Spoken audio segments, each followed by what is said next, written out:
دیکھو خان، میں شرافت سے کہہ رہا ہوں، اٹھو چلو، دیر ہو رہی ہے۔ میں اسے آمادہ پیکار دیکھتے ہوئے واقعی شرافت سے اٹھ کھڑا ہوا۔ یار جانے سے پیشتر ذرا ان متبرک چیزوں کی زیارت ہی کر چلیں۔ میں نے اس کا ہاتھ پکڑ کر التجا کی۔ چلا چلتا ہوں، مگر خیال رہے کوئی بدتمیزی وغیرہ نہ کرنا، یہ دیہاتی کام پہلے ڈال دیتے ہیں اور سوچتے بعد میں ہیں۔ وہاں تو مرد و زن کی قطاریں لگی ہوئی تھیں، عورتیں سروں پر ایلومینیم کے بڑے بڑے دیگچے دھرے آ جا رہی تھیں۔ معلوم ہوا یہ مقدس بکری کے لیے دیسی گھی، تلوں کے تیل میں گندھا ہوا چارہ اور تازہ ونڈا لاتی ہیں۔ کچھ دیہاتی بوڑھے سرخ و سفید سیاہ داڑھیوں والے ڈیرے کے باہر حقے سنبھالے بیٹھے تھے۔ بچے، بوڑھی جوان عورتیں بڑی خاموشی اور وفور عقیدت سے سرشار سائیں جی یا شاہ جی کے گرد سر جھکائے بیٹھی تھی۔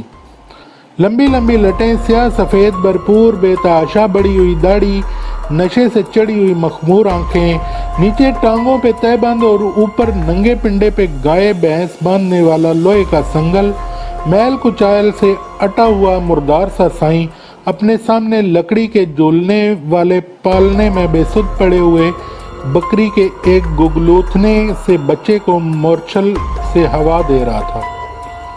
ہر کوئی آنے والا پہلے سائیں جی کو بڑے ادب سے سلام کرتا، پھر ہاتھ پاؤں چومتا، نظر نیاز گزار کر وہ بکری کے بچے کو سلام اور اس پر پھول پتی نچھاور کرتا۔ اس کے پاس پڑے ہوئے آنی صندوق میں حسب توفیق نقدی کی صورت میں نذرانہ ڈال دیتا۔ عورتیں باری باری بکرے کے پالنے کو جلانے کی سعادت بھی حاصل کر رہی تھی۔ میں نے بھی اندر آ کر یہی کچھ کیا۔ فارغ ہو کر میں اور سرفراز سائیں جی کے سامنے بیٹھ گئے۔ وہ یہاں عورتوں کی بھرمار تھی، مرد لوگ صرف سلام اور زیارت کے بعد باہر نکل جاتے تھے، مگر ہم تو بچے بالے تھے، عورتوں سے جڑ کر بیٹھ گئے۔ یہاں بیٹھتے ہی میرے اندر جیسے کوئی خود بدھ شروع ہو گئی تھی۔ بار بار ذہنی جھٹکے سے لگتے ہوئے محسوس ہو رہے تھے اور کچھ سمجھ نہیں آ رہا تھا۔ سرفراز نے مجھے کونی سے ٹوکا دے کر کان میں کہا، خان کشتی شریف کی زیارت بھی کر لو، پھر یہاں سے کھسکیں، یہاں صرف عورتیں ہی بیٹھ سکتی ہیں۔ مجھے تو یاد ہی نہیں رہا تھا کہ یہاں کوئی کشتی بھی ہے۔ سائیں صاحب کے دائیں جانب ایک پہاڑی سی بنی ہوئی تھی، بالکل جیسے بچے عید میلاد النبی صلی اللہ علیہ وسلم کے موقع پر چندہ جمع کرنے کے بعد گلی کوچوں میں بناتے ہیں۔ ذرا آگے جھک کر دیکھا تو زمین کے اندر ایک پرانی سی لکڑی کا ٹنڈ سا باہر نکلا ہوا تھا۔ ارد گرد دائرے کی شکل میں مٹی نکال کر زمین ذرا گہری کر دی گئی تھی۔ چھوٹی چھوٹی پلاسٹک کی رنگین موٹر کاریں، پھول کھلونے، کرنسی نوٹ، مٹی کے گھگو گھوڑے، بے شمار بچوں والی نئی پرانی چیزیں پڑی ہوئی تھی۔ لکڑی کا باہر نکلا ہوا حصہ ایسے ہی تھا جیسے کسی پرانی ہل یا کولو کے ہتھے کو زمین میں داب دیا گیا ہو۔ عقیدت مندوں نے اس لکڑی کے ٹنڈ کو گھی چپڑ چپڑ کر بڑا چمکیلا اور ملائم کر دیا ہوا تھا۔ میں نے بھی آگے بڑھ کر زیارت کی، بلکہ بوسہ دینے کی سعادت بابرکات سے مستفیض بھی ہوا۔ اللہ اللہ، کہاں میں اور کہاں یہ مقام۔ ایک زبردست قسم کی چٹکی بھر کر سرفراز مجھے باہر کھینچ لایا۔ یار کیا جلدی ہے، گھر ہی تو جانا ہے، مجھے جی بھر کر زیارت تو کر لینے دو۔ خان صاحب، اندر زیادہ دیر رکنے کی شاہ جی کی طرف سے اجازت نہیں ہے، سرفراز نے مجھے سمجھاتے ہوئے کہا۔ عورتیں اور لڑکیاں تو بڑی جم جما کر شاہ جی کے ارد گرد بیٹھی ہوئی ہیں، شاہ جی انہیں تو کچھ نہیں کہہ رہے۔ سرفراز، یہ تو بتاؤ، یہ بکری کا بچہ زندہ ہے یا کسی مردہ بچے کے کلبوت میں بوسہ بھرا ہوا ہے؟ مجھے تو وہ کوئی حرکت ورکت کرتا دکھائی نہیں دیا۔ کانوں کو ہاتھ لگاؤ یار، وہ اکثر سویا رہتا ہے، اس لیے حرکت نہیں کرتا۔ سائیں جی رات اسے اپنے ساتھ سلاتے ہیں، فیڈر سے دودھ پلاتے ہیں، وہ تو چھوٹی چھوٹی مینگنیاں بھی کرتا ہے، 10 روپے کی ایک مینگنی ملتی ہے۔ عورتیں سکھا کر منکے کی مانند داغے میں پرو کر بیمار بچوں کے گلے میں باندھتی ہیں۔ کالی کھانسی اور دمے کے مریض کو کچے ادرک اور شہد کے ساتھ گھوٹ کر چٹائی جاتی ہے۔ اور تو اور گنٹھیا، جوڑوں کے درد اور پتے کے ورم والے مریض اس مینگنی کو میٹھے تیل میں جلا کر استعمال کرتے ہیں اور شفا پاتے ہیں۔ اسی طرح کچی یاداشت، کور نظری، کانوں کی بہتی پیپ کے امراض میں اسے عرق دتورہ میں ایک وزن ایک جان کر کے آنکھ، کان، کھوپڑی میں لگایا اور ٹپکایا جاتا ہے۔ اٹرا کے مرض میں ایک درکونا